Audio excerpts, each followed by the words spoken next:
like Ethan mentioned, yeah, like Ethan mentioned, we will go through the whole process and then we'll go into the deferral. Yeah, there was a lot of questions there.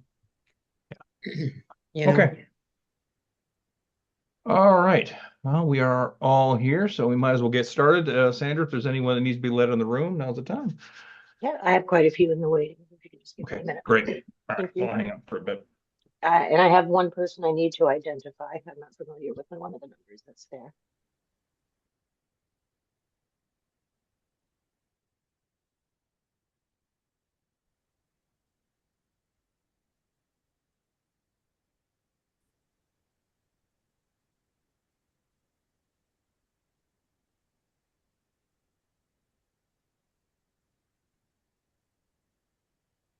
Everyone get out of the driveways all right this morning? no, You just didn't attempt it. oh, That correct. that's some of us, yeah, exactly. For those of us who actually tried, no. Hmm. When I walked over and it was over my boot, I realized that the car was staying there today. Yeah, I didn't expect too much when it comes to. I looked at the forecast and they were expecting like 3 centimeters. Well, times 10, I think. So, oh well. I'm It's like, that, All right. I'm thinking of canceling things for tonight, even like things that I've got on my like planner. Hmm. well, this Well, I've seen how the roads and everything are by tonight. southwestern Ontario is all shut down. Hmm. Apparently, Okay. Toronto's this bad as well, from what I've seen online Well, anyway. People are just, yeah, people haven't gone out. That's tough for them.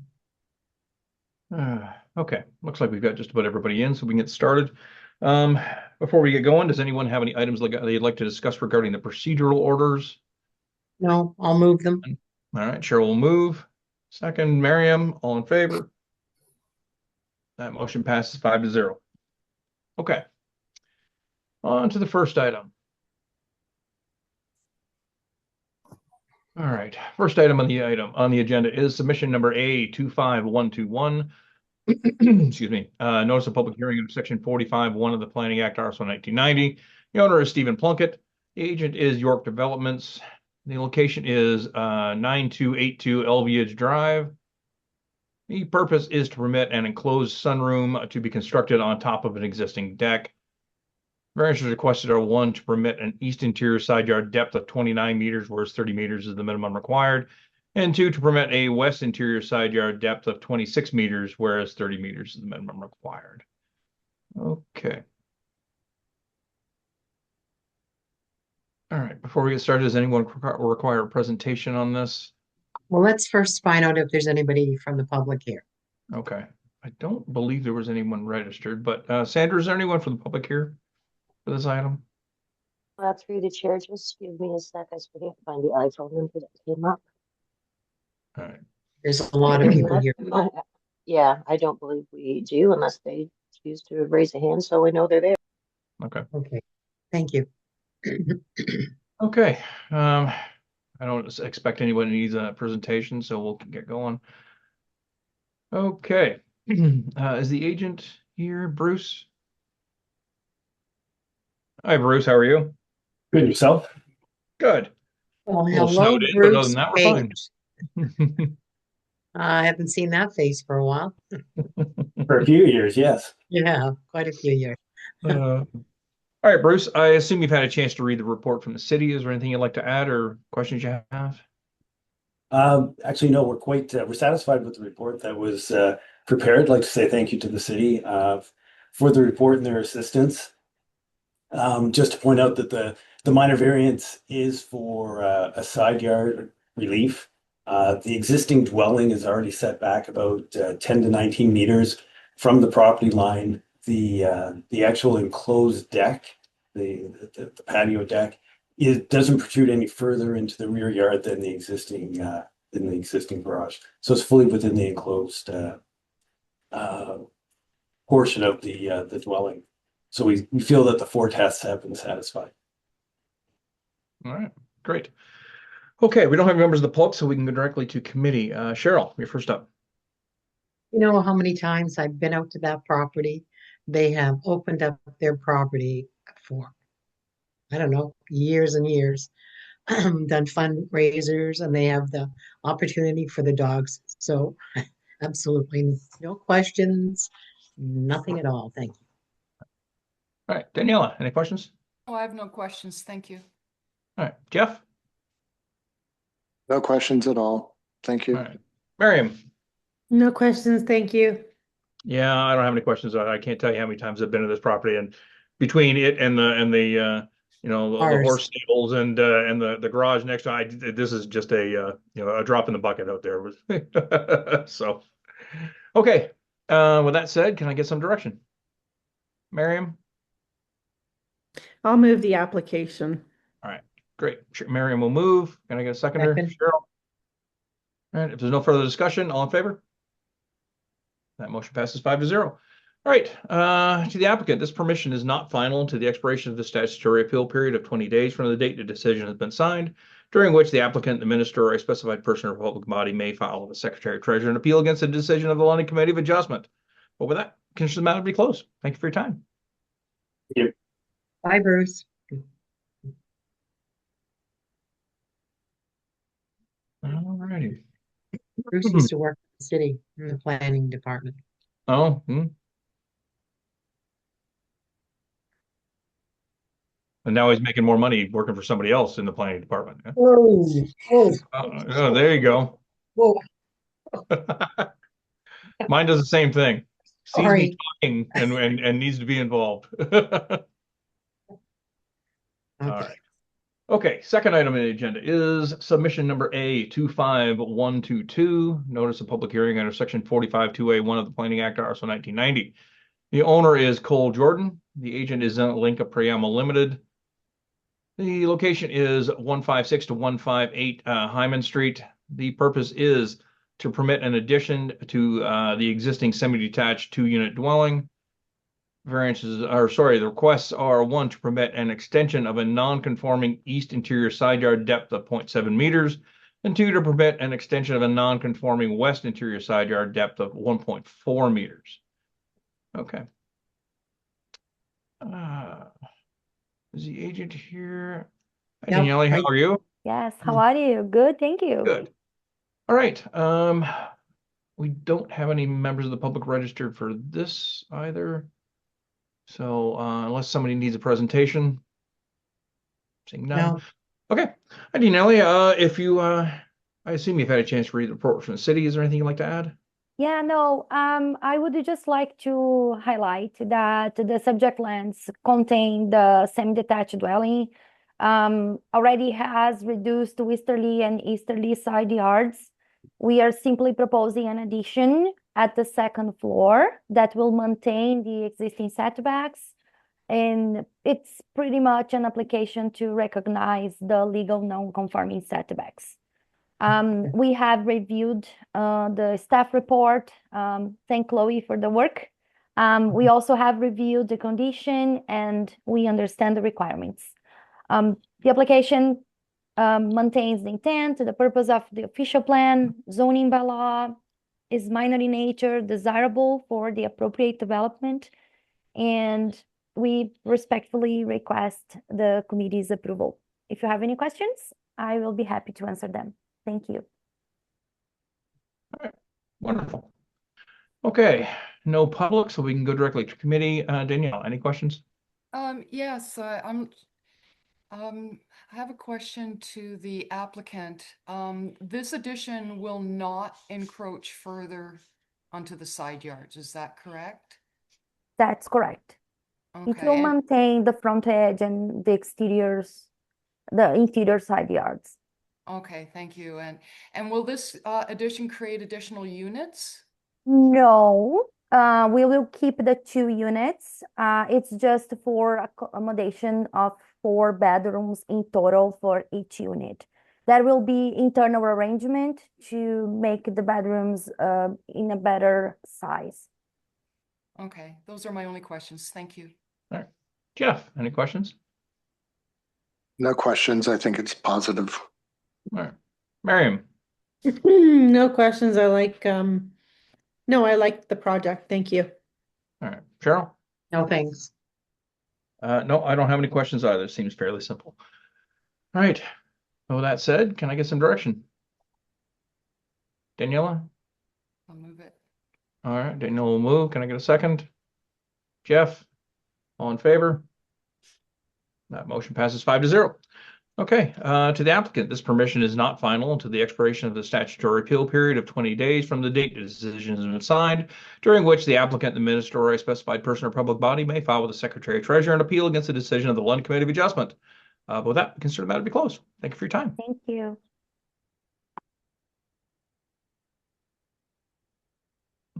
Okay. So we're probably gonna, are you gonna bring Ethan in? Or do you want to just do the presentation? And then we hear the public on Mills? Yeah, I'll read it in like normal, knowing that we're probably going to defer it. But since we did have members of the public that were intended to show up at least, Sandra, do we have the members of the public that were here for this item? Through the chair, I'm thinking so. I have not gotten a reply back from iPhone 104, and I am not sure who DYA HYA is either. Okay. And Through they're the- having technical difficulties in the new. Oh, they're back. Through the chair, the member of the public is here Okay. in the room with us. I think AJ Ray is a representative of this application, an agent or another agent. Is there anyone else online there that is associated with this? That Adam Suchard also with this application, yeah. Yeah, Adam's here. Lemercier, yeah. Kevin. Yeah, here. Okay. All right. So what I will do is I will read this in, we'll get a presentation, we'll go through the public portion, and then we'll go about the deferral. I just want to make sure that everybody that here that spent the time to come out and speak, gets the time to give their opinions and their input. So, okay. All right. The next item on the agenda is submission number A25123, notice of public hearing under section 45(1) of the Planning Act, also 1990. The owner is Noble REIT Limited Partnership.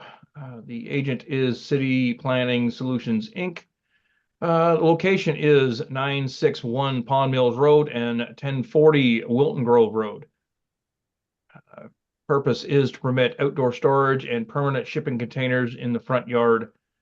Variances requested are one, to permit, excuse me, to permit zero rear yard, permit a rear, goodness, to permit a 0 meter rear yard setback to the shipping containers, whereas 1.2 meters is the minimum required. 2, to permit a 0 meter south interior side yard setback to the shipping containers, whereas 1.2 meters is the minimum required. 3, to permit 5 permanent shipping containers, whereas 5 temporary shipping containers is the maximum permitted. 4, to permit 5 shipping containers within the front yard, whereas shipping containers shall only be permitted in the rear yard. And 5, to permit open storage within the front yard, whereas no open storage shall be permitted in any front yard or exterior side yard, except for the outside display and sales area for goods and materials that are in conjunction with the permanent commercial or industrial use. Or sorry, Good. permitted commercial or industrial use. Okay. Good. All right. This back on the screen. So you're gonna bring staff in first and then open it to the public? What do you want to do? Yeah, I'll get a presentation from Chloe, and then we'll go from there. Okay. Thank you. Through the chair, the following application is a minor variance for 961 Pond Mills Road and 1040 Wilton Grove Road, where the applicant is requesting variances to permit outdoor storage and permanent shipping containers in the front yard. Staff are recommending the deferral of the item as it was brought to staff's attention that there are a couple of variances requested by the applicant that were not accurately reflected on the notice of application. And a deferral is therefore required to allow for the correction of the notice and the recirculation of the revised variances for appropriate review and agency and public consideration. Ethan and I are both here for any questions about that. Thank you. Okay, great. All right. Mr. Chair, which are the ones on 1 to 5? What was that? Which of the 5 need to be corrected? Oh, which need to be corrected or added? Yeah, Okay. yeah, which ones? Chloe Yeah, or through Ethan? through the chair, there was the agent. We'll get into that when we get to them, but I can tell you there was one that was completely missed, which was with regard to the dimensions of the shipping containers, which are specified in the zoning bylaw, and we just didn't see that. And then the other one was 5 shipping containers should actually read as 6 shipping containers permanent. And then there was a question about the side yard. I think it was the rear yard setback, sorry, would actually be 1 meter, not 0 meters. Okay. Which that one we don't need to change necessarily, but it'll come out through the discussion and we'll get the right things. Okay, So yeah, so we're intensifying here, so we definitely have to, redistribute. Yep. and such, so. Yeah, Okay. unfortunately, it wasn't just the rear yard and we could have gone forward, but it was those other 2. Okay. Sounds good. Okay. Is the agent here? One of them. Yes, Mr. Chair. Uh-oh. Mr. Fleming, how are you? I'm very well today. I have a cold, so I'm going with the Barry White voice today. But yes, I know this is a complex one, even though it is a minor variance, and we believe it's minor in nature.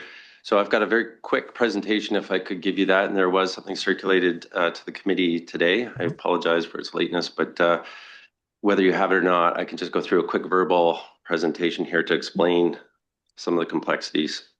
Sure. Okay, so I'm here today with others that are online. My planning colleague, Alexander Ray from Exposcape. We have Yves Richard, who's the Vice President of Supply and Wholesale from Fountain Tire. He's coming to us from Edmonton, as well as Kevin Lemercier, who's the Director of Warehouse Operations, and Adam Souchard, who is a Facility Manager and Representative for the owners.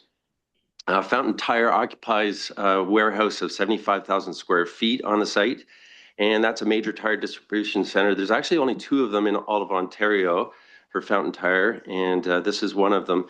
But this is the only center that is serving the agricultural community. So what they do is they provide tires for tractors, farm machinery, off-road field use, and it's an important sector, as you know, to the City of London, but also the London region. Key economic sector. I want to make it clear that these are only tires, only new tires that are stored on site. There are no used tires that are stored or would be stored here or permitted to be stored, and there's no scrap tires.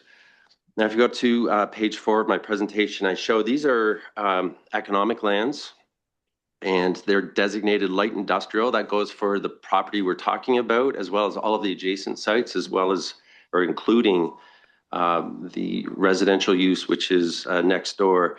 All of this is also zoned light industrial 2. And so when the property owners were looking at the zoning, and this predates my involvement, but the LI2 zone, if you go to that section of the zoning bylaw, it allows for the warehouse use. And it also allows for open storage. Up to 25% of the lot could be used for open storage. What they didn't realize is that there's general provisions, which are in section 4 of the zoning bylaw, that say that any of that open storage is not to be in the front yard or in the adjacent, an exterior side yard. So what I want to point out is that on page 5 of the presentation, there's 2 pieces of legislation that are at play here. One is the Ontario Fire Code, and there's specific regulations on the storage of tires. That's not under the purview of the committee, but it's good background. And an important background. Second is the Ontario Planning Act and the planning regulations that are in front of you today. So just in terms of the fire code, you can see on page 6, we've been working with the fire department on an alternative layout, a tire storage layout. And you can see it there. The black boxes are piles of tires. And that's really what we're talking about in terms of storage. There's no storage in shipping containers, so I want to make sure that's not confused. But this plan did call for all of the tires to be set back 30 meters from the western property line. It also requires that those storage containers be there to provide an additional fire break from the property to the west, because there's some pretty substantial landscaping there.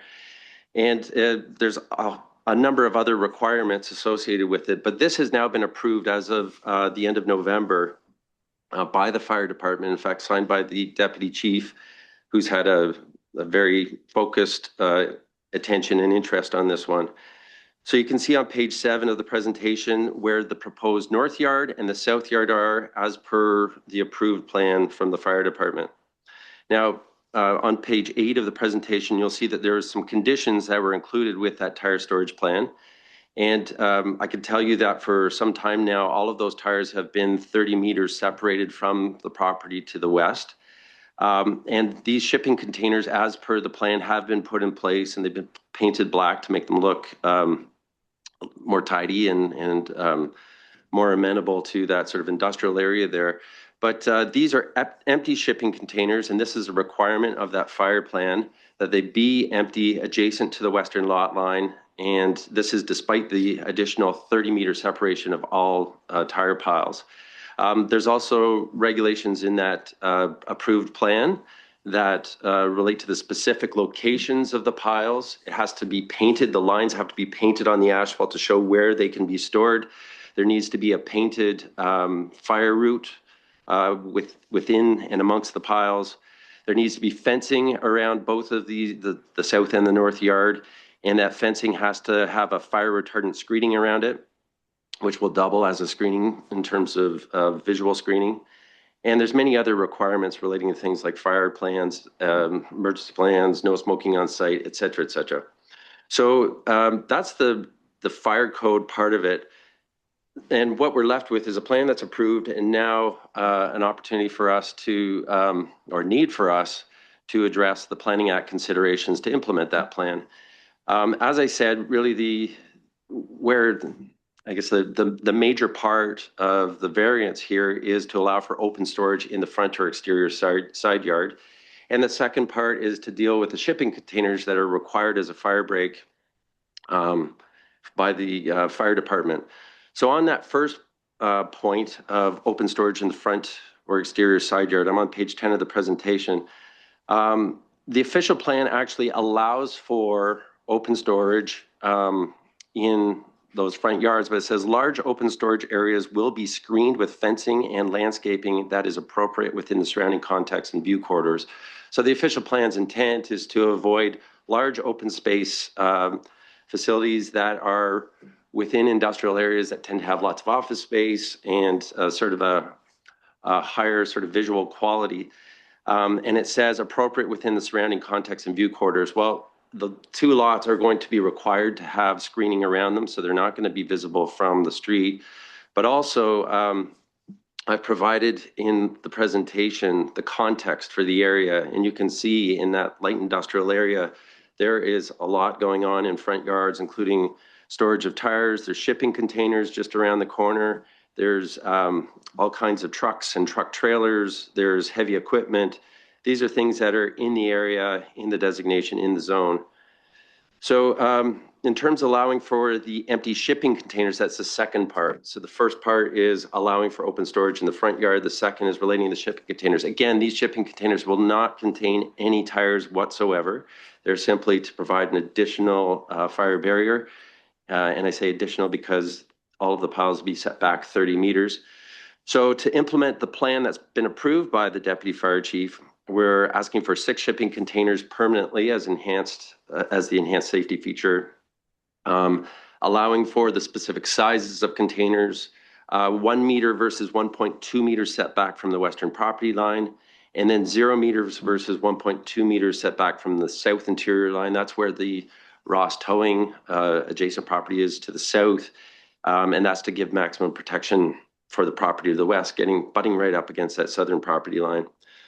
So in our view, and my opinion, as well as my colleagues, Mr. Ray, is that the variance being requested for the storage in the front yard, as well as the variances required for the shipping containers to implement the fire plan, they're minor in nature. They're desirable for the appropriate development of the land. and to allow for the supply of tires to this important sector of London's economy, to maintain the general intent and purpose of the official plan in terms of the policy that applies here, and also maintain the general intent and purpose of the zoning bylaw. So I'll conclude with that, and I will say if there's any questions for the other folks that are here from Fountain Tire or from the property owners, we're glad to take any of those questions. Thank you, Mr. Chair. Great, thank you. Okay. All right, we do have members of the public here, so I will ask that we open the public portion. Daniela, Cheryl, all in favor? I can't see Jeff. You want to speak? Okay. Oh, wait. I am here. All right, we're perfect. Okay, that motion passes 5-0. Okay, Sandra, who do we have that would remember the public here? Through the chair, I believe that Mr. Smith is in committee room as well. committee room. And again, I'm still unsure of iPhone 104. Hello. Hi, everybody. Committee chair members. I'm the property owner at 1060 Wilton Grove Road. I just want to start off by saying thanks for having me. We'll get started here. It says this facility has been roughly operational for 2 years. That's incorrect. It's been 3.5 years.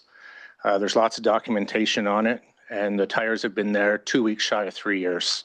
I have videos and pictures to show this. So that's a little bit incorrect. The second thing is incorrect is about no impact. The impacts it's going to cause me is hundreds of thousands of dollars of damage, which I will tell you about, and the smells. To have these tires right beside my property, I can't go out in the backyard now. Anytime there's sun on the tires, I smell a heavy rubber hydrocarbon, and my wife has cancer in her lungs right now, and we have to breathe this.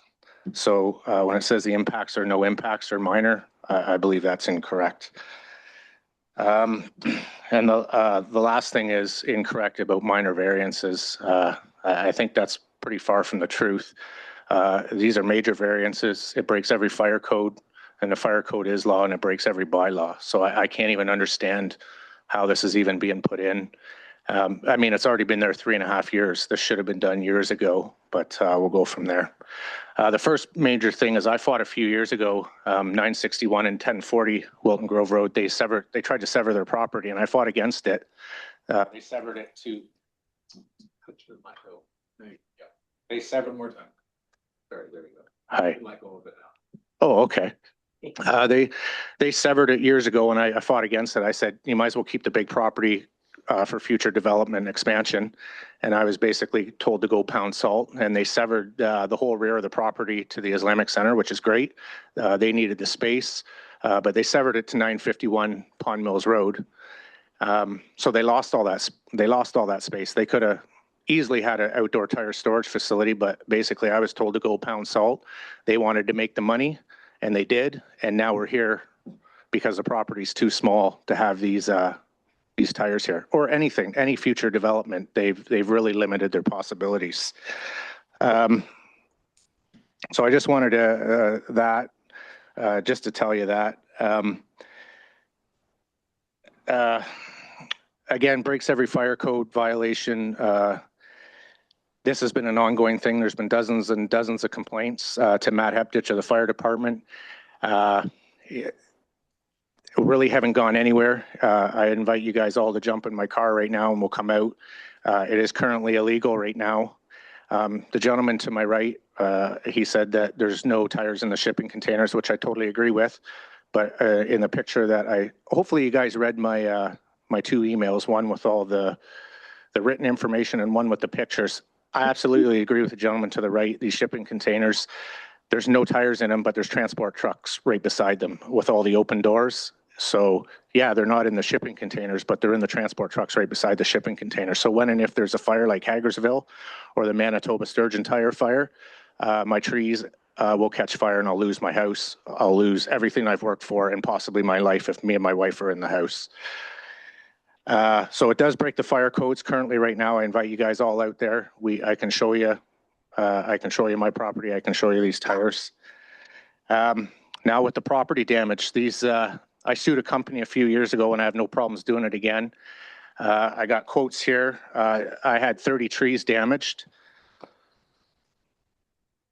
And it was $131,362.50 to replace the 30 trees. I'm going to lose hundreds of trees right now because these shipping containers are up beside the trees and I have no airflow, I have no light, they cannot dry, and there's no drainage now. If you look at the property on Google Maps, actually you'll see it's illegal, all the tires piled beside my property. Actually, Google caught it for me. But with these shipping containers up against my property, again, the trees, they're already starting to suffer because it'll kill them from the bottom, and everybody knows how a tree works. When all the bark and everything's off the trees, the whole tree will die. They're approximately 40 feet in height. They're 40 years old. It's kind of my sanctuary for my wife, her sanctuary for healing. She has a file this tall with the hospitals. I'm not lying to you. She has cancer in her lungs. She's had 2 cancer treatments, and now we've got to deal with these tires, and we're going to lose all our trees on top of that.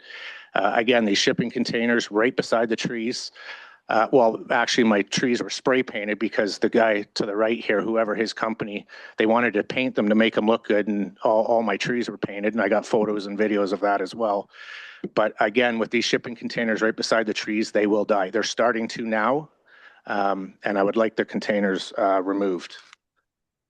We'll keep going. I've already told you about the smells. Everybody knows what tires are made out of, and they're literally right up the property line. We smell them. Even in the winter, anytime there's sun, they heat up, and it's just disgusting. Again, this happened 3.5 years ago. They finally started putting in well, we're having a meeting over it now, but I've gone through heck and back again trying to get compliance here, and I've taken abuse from city officials as well as the company itself. I've been told to go F myself, leave us alone. I'm out in my backyard. They tell me to go inside the house. Again, I have that on video as well. I don't want to bombard you with it all, but it's been a real nightmare. And all I am is a property owner, a tax-paying citizen, and I just want compliance. Again, the smoking, there is a smoking pit right beside this tire storage facility. The company put it in place. It's right beside these tires, and actually I've got video of people smoking right beside the tires, and they flick the butts right beside the tires. Again, this is a Hagersville or a Sturgeon tire fire waiting to happen. You talk about security, the gates were smashed off. A truck drove into I have videos and pictures of it too. The gates were smashed off, and what they did, I think I sent you a picture. What they did is they put a pickup truck beside it, and it took them over a month to get the gate fixed. And the only reason the gate got fixed and the fire department knew about it is because I complained. Again, the fire department has over 3 dozen complaints against this company already. Again, this is not my fault that the company who wants to go in there didn't read all the appropriate stuff. I don't know what to say. They should have known that this company, I'm not looking for anything I just want compliance.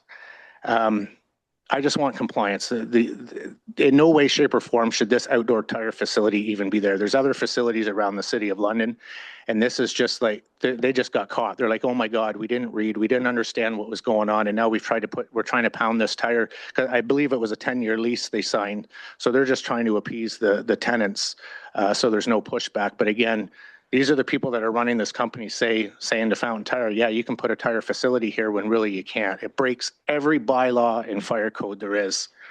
The last thing I'll say is about this fencing that they put up, not that the gates are smashed and they leave it open. This mesh that they put up, it's supposed to be fire retardant.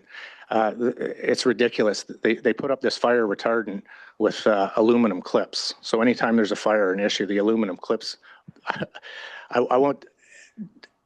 The people that put it up are actually scratching their head. They're like, what is this? The aluminum clips they'll just melt off and the mesh will fall, and I'll lose my trees and I'll lose my house and possibly lose my life if I'm in it.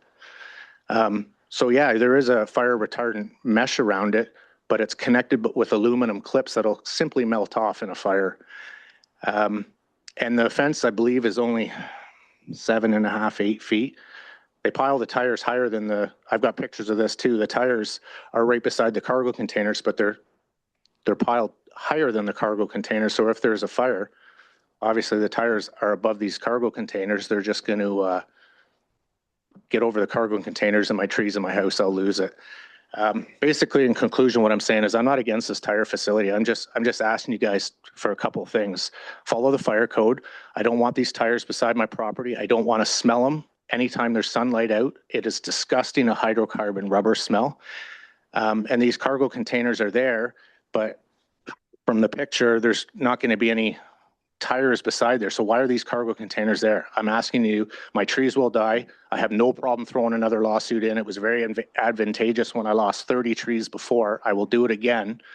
But I'm just asking if you guys have your tire storage facility, have it away from my property so there's no impacts to me and my wife and family. Keep them away. I don't want the cargo containers there, and I want my trees saved. That's what I'm asking. Have your tire storage facility. The piles cannot be 30 feet by 130 feet.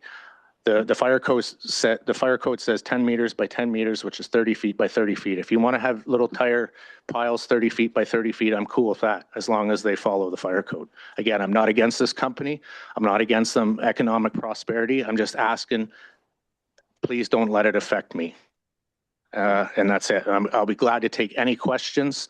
This has been an ongoing battle for 3.5 years, 3 years since the tires have been in, not 2. And that's it. All right, great. Thank you. All right, Sandra, I don't think there's anyone else in the iPhone public. 104, are you here to speak on behalf of this application?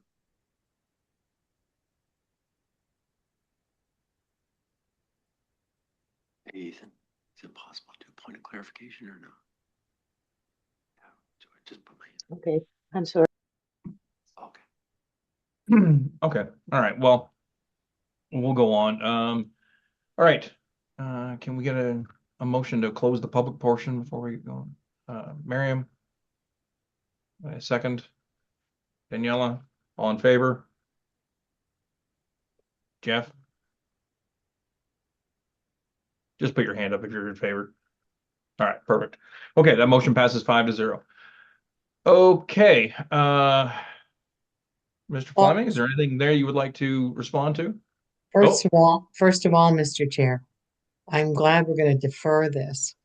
And I'm hoping that the questions were actually written down, because those questions to me are really relevant on this. I'm not sure if this is being leased out to a company or who owns it. So I see Ethan. I have so many questions on this. All right, Ethan. Is there any, you're muted. You're muted, Ethan.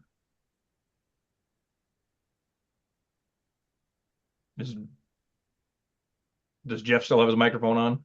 No. Okay, we've got it sorted out here. Committee member Guard had a question prior to the closure of the public portion, and I think the agent also had a question prior, and I'm not sure if it was of the or a point of clarification, but I think the public portion can be closed before that. But I think Jeff wanted to address the member of the public that's here prior to the closing of that. Okay, so sorry, we had a technical error here in the committee room with these microphones. Okay, so Jeff's got a question directly for the committee, for the member of the public. Can we reopen the public portion then? Let's do it in the right order. Is that right? Well, no, it's okay. Jeff has a question, so it's not, we've closed the public, so let Jeff just ask. Jeff can address the public without the public portion. Right. So it's not even really a question, it's more a comment. And actually it's to the member of the public. I know this is very emotional for you, and I'm very sympathetic. But unfortunately, we can't address fire code. That's outside of our jurisdiction or our abilities. So I guess moving forward, if you come back when the referral comes in again, I'm very sympathetic, but we have no control over the fire code. So just so you are aware of that up front. And that was my only comment. Okay, great. All right. Can we get the camera back to Mr. Fleming? So if there's anything he would like to respond to. Yes, thank you, Mr. Chair. Just a point of clarification, and I think it's been quite rightly said that Ontario Fire Code is beyond the purview of the committee, but it is background. And I just wanted to say that the letter that you have in my presentation from the fire chief or deputy fire chief is further to the fire code. So that approval is under the fire code, indicating that the plan that's been established is in conformity with the fire code. The height of the piles is one of the conditions relating to that fire department approval and that plan. And there is a limitation on that height, and it would be lower height than what's currently in place as tires have been moved back and sort of the piles have been taller. But this is going to involve a second portion, a north yard, which is going to reduce the height overall of the piles. The last thing I'll say is just that I was told today that the fire department did come by for an inspection, and Kevin Lemercier, who's here today, informed me that they looked at what's been done and they felt that based on their inspection, everything was in order according to what the agreement was. And once we get these approvals, we'll be able to create that north yard and resolve the issues. Thank you. Okay, great. Okay. So at this point, it's been noted that committee or sorry that staff is looking for a deferral. Do you want to go on with committee questions at this time, or just Yes. deferral? Okay. All right. Yeah, we're still going to defer it, but Yeah. I think Marion has some questions. I know I have some questions. Like if they're coming there, if we defer, it's coming back. So I want to give them some opportunity to hear what I'd All right. like to find out at the next. Sounds good. Okay. All right, Miriam, you are first up. Well, this is just my first question, but Mr. Fielding, this is through the chair to Mr. Fielding. Do you represent Fountain Tire, or do you represent the owner, which is right? Is it right? I don't know what it's called, but anyway, that's my first question. Thank you. Thank you. Through you, Mr. Chair. I would be a representative of the applicant, which is Noble REIT on the application form.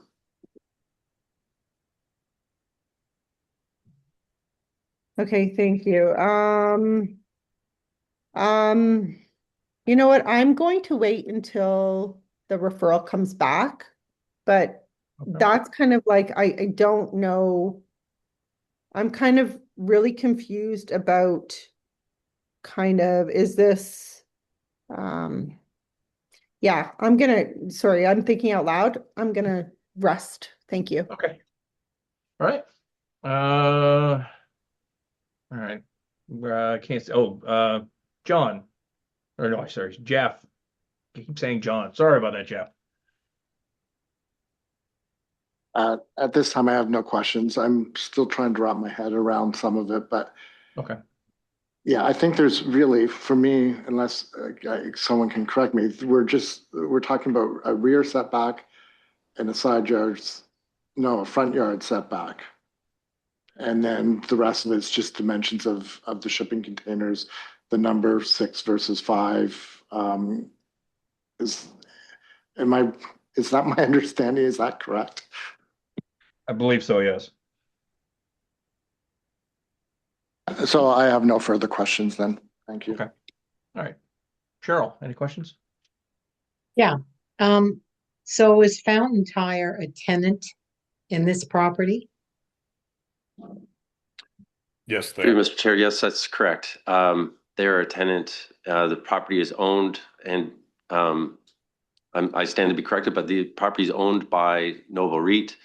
I think that there are some other sort of collaborative elements to that in terms of the ownership group, but Noble REIT is the lead as the owner, and Fountain Tire is a tenant that has leased the warehouse space of 75,000 square feet in a portion of this very large industrial building.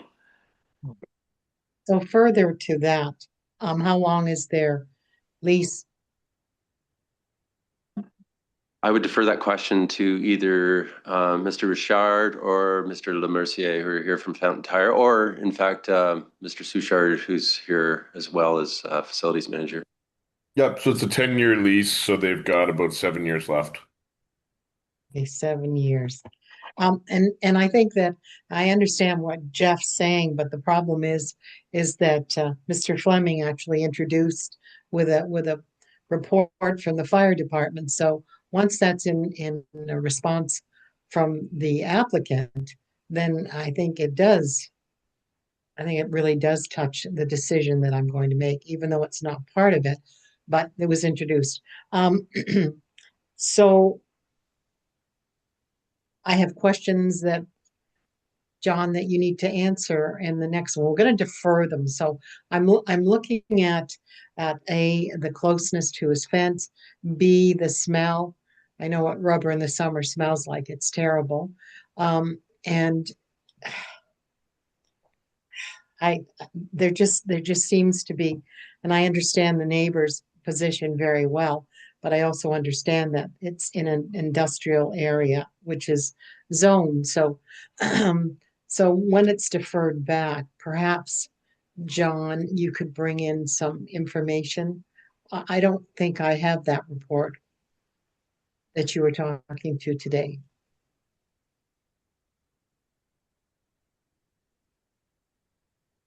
It was I have sent this early. I have some pictures, but I don't have the fire report in there, Oh, right? So that's Through you, Mr. all. Chair, we're glad to supply that full fire report as well as the letter. I included in the presentation the letter which has a signature from the Deputy Fire Chief, which is the approval for it. But yeah, I'm glad to provide that in its entirety. And I would just to the committee members' question about the use itself, I just wanted to state that the use itself is permitted. So a storage yard could be, on other parts of this yard. Just on the other side, you could see that the subject property wraps around the residential use that is zoned light industrial as well.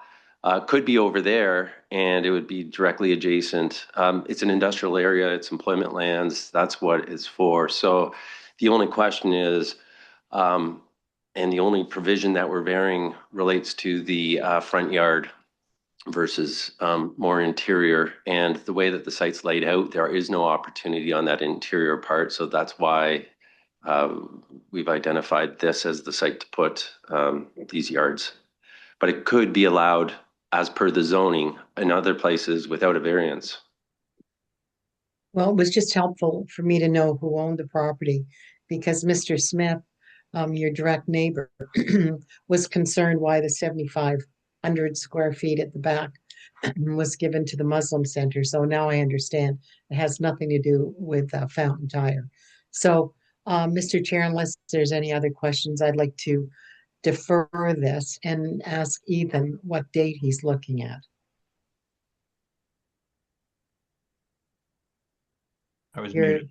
Yeah, once we get to Daniela is up next. So once she's said anything she wants to say, we'll move on from there. All right, Daniela, any questions? No, I don't. Thanks. All right, well, then I guess we can move on. All right, Cheryl, you're going to motion to defer? Yep, and I need a date from Ethan. Yeah. Through the chair, this will be a double one. You are going to so that it's deferred and then move to a date. Yeah, then the deferred date will be no earlier than February 5th. February 5th? Correct. 5th. Okay. Very good. I'll move those. All right. Cheryl will move that we defer. Jeff will second. All in favor? That motion passes 5-0. And Cheryl will move that we defer to a date no later than the 5th, or no sooner than the 5th, no earlier than the 5th. Through the chair, no earlier than the 5th of February. No earlier than the 5th of February. Yeah. Okay, Cheryl will move that. Can I get a second? Daniela, all in favor? Jeff, I assume that's in favor? Yes. Okay, all right, that motion passes 5-0. Okay, all right, everybody, we will see you back here in a few weeks. Hi, AJ. Thank you for your time, everyone. Have a lovely afternoon. Thank you, guys.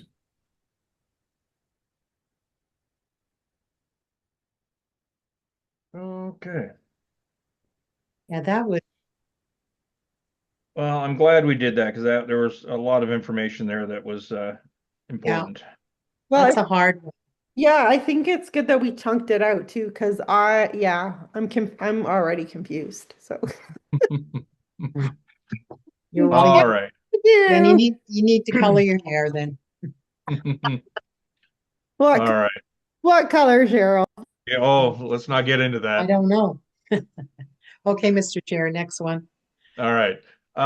Next item on the agenda is submission number A 25124, notice of public hearing under section 45(1) of the Planning Act, also 1990. The owner is Frank Letzos. The location is 1476 Corley Drive. The purpose is to permit a single detached dwelling and an attached garage. Variances requested are 1, to permit a main building front yard setback of 8 meters, whereas 6 meters is the maximum permitted. 2, to permit a main building exterior side yard setback of 23 meters, whereas 6 meters is the maximum permitted. 3, to permit a private garage exterior side yard setback of 8 meters, whereas 21.5 meters is the minimum permitted. And 4, to permit a residential garage width of 62%, whereas 50% is the maximum permitted. Okay. Hi, Frank. How are you? Good afternoon, everyone. Good, Mr. Chair. How are you? I'm good. Okay. Before we get started, does anyone require a presentation? I have a No. question. Is that the Don and Jones' old house? Like Smith's? Vacant. It's vacant. Okay. It's been torn down. Yeah. Okay. Vacant lot. The house This that you is- see has been torn down. This is vacant. No questions. The presentation in this that was provided by the applicant is amazing. Oh, thank you. All right. Sandra, I understand we do not have any members of the public here for this. Through the chair, iPhone 104, it's *6 to unmute. Are you here for this application?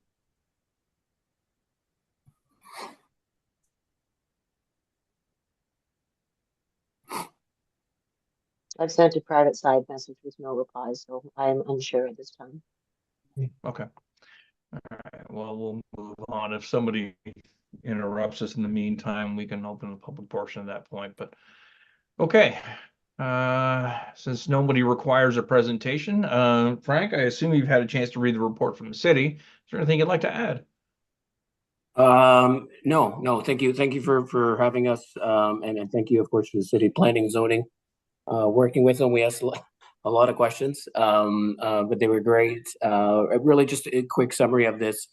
This lot is unique. It's got some curved frontage, and it's a function of the primary transit area that kind of blankets this area, in which these variances have come up. There's some maximum setbacks that just make it challenging to adhere to. So we're just asking relief of those 4 variances. And of course, they do capture that they are minor. They do fit in, they're desirable, and they do, of course, maintain the zoning and London plan as well. And we know the planning staff have recommended it, which we are obviously happy about, and just we respectfully request that the committee also approve these variances as well. Yeah, it's rare that we have applications come in for larger setbacks than allowed. It's rare. Yep. So, okay. With that said, we can move on to committee. Jeff, I think you're up first. We skipped you last time when we went straight to Miriam. Thank you. I will be supporting this, but I do have a comment that I would like to put on record. On this file, we received 2 public comments. Both, there was no, the author was not identified. I have great difficulty making the decision, especially if the comments from the public, either verbal or written, if the author is not identified. And moving forward, I will not consider comments that are just submitted from unknown sources. And that's all I want to say. Thank you. All right, great. Thank you. All right, Miriam, any questions? No, I really like what's being put in front of us. I'm fully in support of this application. Thank you, Frank. It's wonderful. I went to university with Frank. You did. Yeah. Oh, you look familiar. How are you, Miriam? I'm good. How are you? I'm good. Nice to see you.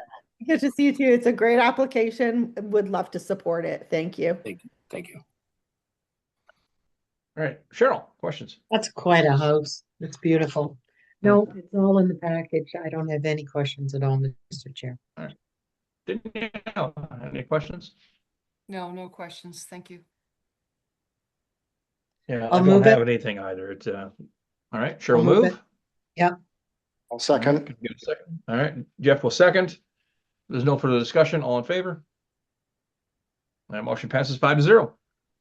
Okay, to the applicant.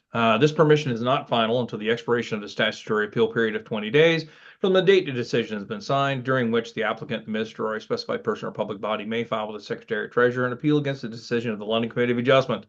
With that, we consider the matter closed. Thank you for your time. Wonderful. Thank you, everyone.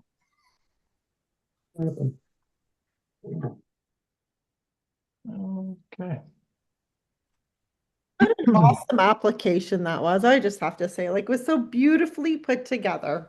Like, Yeah. loved Yeah, a nice presentation. Everything was put together right. It was an easy thing to read. Okay. Next item on the agenda is submission number A25125, notice of public hearing under section 45(1) of the Planning Act, also 1990. The owner is Bluestone Properties, Inc. The agent is Zelenka Priama Limited. The location is 1620 to 1656 Hyde Park Road. The purpose is to permit construction of an apartment building. Variances requested are 1, to permit a density of 180 units per hectare, whereas 169 units per hectare is the maximum permitted. 2, to permit an 8-story massing along Hyde Park Road with a minimum setback of 17 meters, whereas 7 stories is the maximum permitted. And 3, to permit affordable housing for the duration of 25 years, whereas 50 years is the minimum required. Okay. Okay, is the agent here? Hi, Laura, how are you? Good afternoon, everyone. I'm doing well, thanks. How are you? Great. Wonderful. Other than the snow? Tell me about it. All right. Sandra, do we have any members of the public here for this? On my listing, I just have a bunch of Ys. It just says yes, yes, yes, yes. Yeah, Doesn't through the look chair. like it. We only have No, I have no members of the public here for this application. great. All right. With that said, does anyone on the committee require a presentation? No. Seeing none. Okay. All right. All right. All right, Laura. I assume you've had a chance to read the report from the city. Is there anything you'd like to add? Yeah, just a couple of brief comments. Firstly, yes, we have reviewed the report. Thank you to Ann Mona for her work on this file. We are pleased to see staff are supportive of all 3 of the requested variances today. Obviously, I'd like to start with variance 2, just with a brief explanation, because this one it's quite technical. There is an additional story being proposed on just the rear portion of the Hyde Park Road frontage. As you can see in the it's Drawing. more clear to see in figure 2, the render of the proposed building in the staff report. And that's where your setback of 17 meters is being required from. The setback is from the street line at that location. With that, obviously, there are additional units going into that upper floor.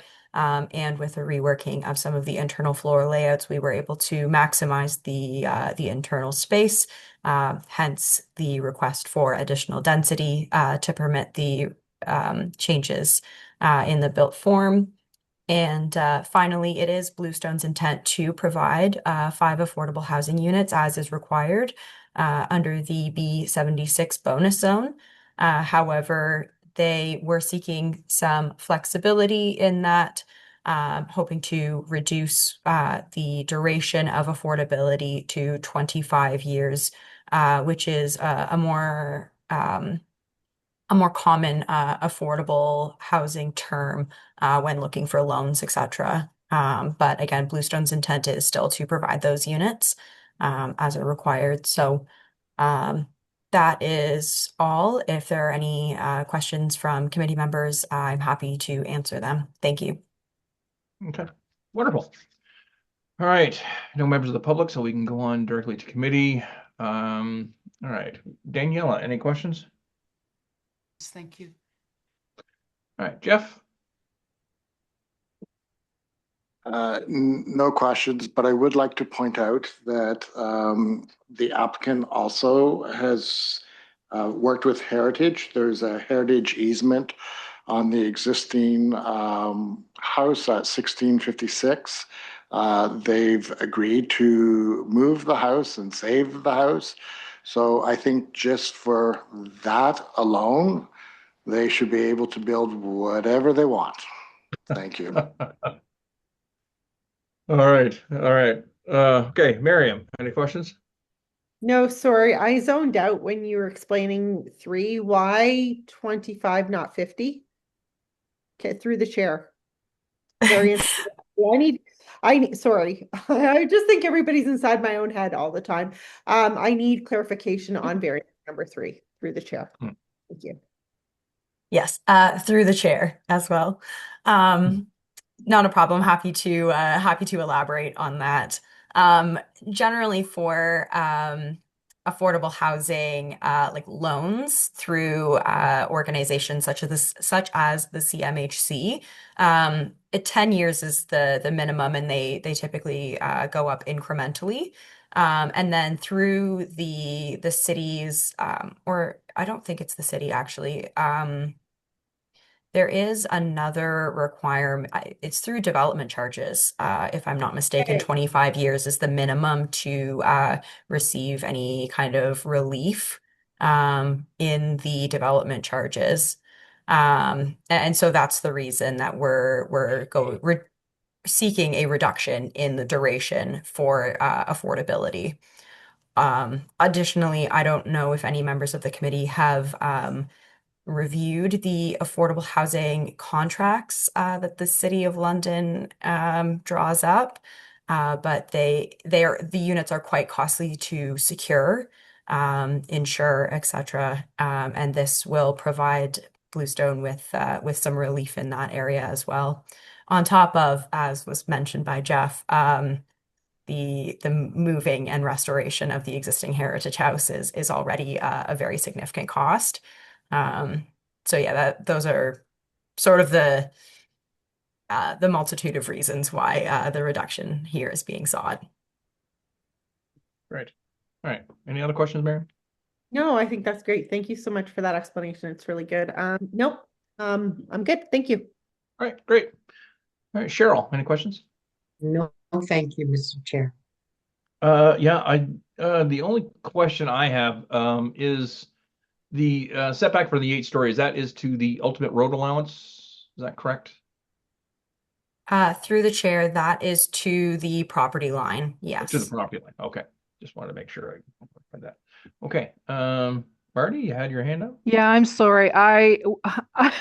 I'm not a Zoom user. We're typically using Teams. But anyway, I finally figured out how to turn on my audio and video. The affordable housing piece, there is a template that was approved by City Council, I believe it was May of 2025, and the tenure has been reduced moving forward on a lot of new developments from 50 years to 25.